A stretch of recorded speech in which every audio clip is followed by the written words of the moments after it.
Hello दोस्तों, प्रणाम, राधे राधे। कैसे हैं? आशा करता हूँ आप लोग अच्छे होंगे। दोस्तों, ये सावन गीत है, बहुत मज़ेदार गीत है। आप लोग इस गीत को सुनना और कमेंट में लिख के बताना कैसे लगे। धन्यवाद। भारी आई गंगा उमाड़ी आई यमुना, कैसे धाना जाबू नाई हरवाना। भारी आई गंगा उमाड़ी आई यमुना, कैसे धाना जाबू नाई हरवाना। कैसे धाना जाबू नाई हरवाना। बीती जाए रातिया सवना भदवना, कैसे धाना जाबू नाई हरवाना। बीती जाए रातिया सवना भदवना, कैसे धाना जाबू नाई हरवाना।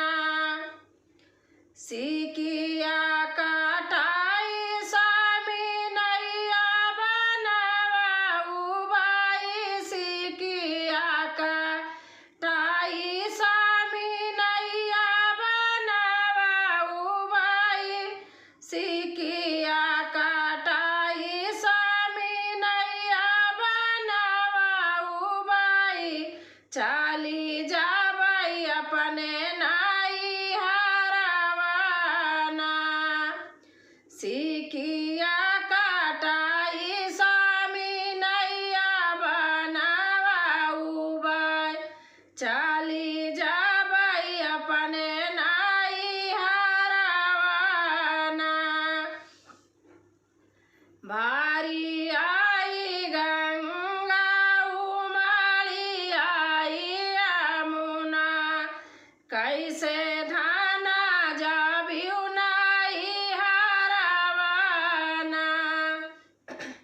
भारी आई गंगा उमाड़ी आई यमुना, कैसे धाना जाबू नाई हरवाना।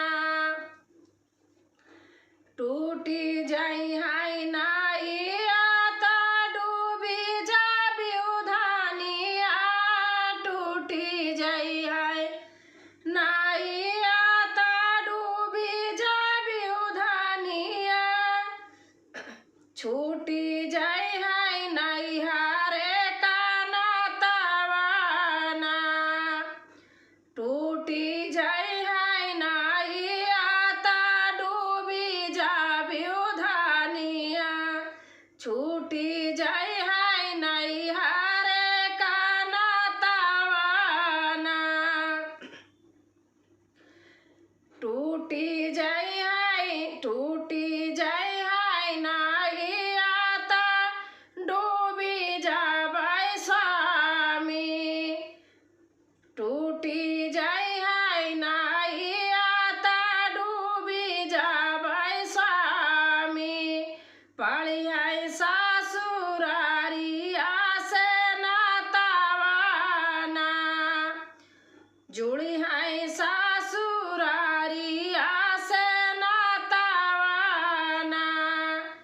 टूटी जाई हाय नाइया हो डूबी जाबई स्वामी। जुड़ी हाय ससुरारिया से नातवाना। हमारे नैहरवा स्वामी लाहुरी बाही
कैसे धाम